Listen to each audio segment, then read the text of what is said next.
Ciao, in questo tutorial vedremo insieme come realizzare questo nodo corona. Per farlo ci servono due fili. Iniziamo dal filo di destra, a cui facciamo fare una S, e andiamo a portare il filo bianco sopra la parte finale. Prendo il filo bianco, mi entra in quest'asola, per poi entrare nella gobba della S. Ora tiro l'estremità in modo tale da andare a stringere il mio nodo e portarlo a livello del precedente.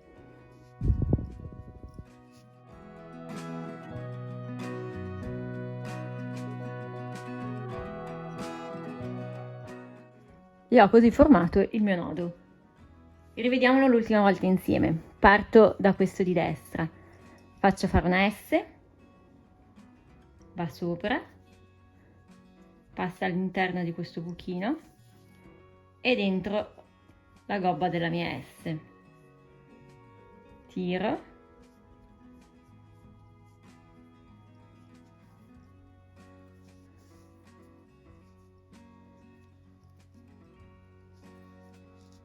pian piano che tiro vado a sistemare il mio nodo e ho così creato questa rete.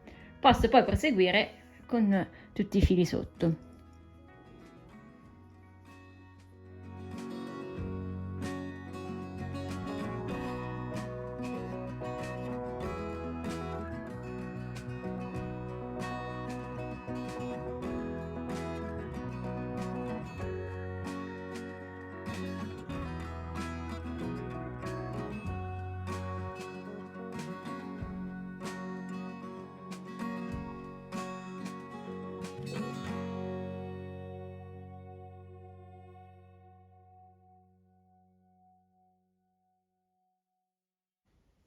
E posso proseguire poi all'infinito.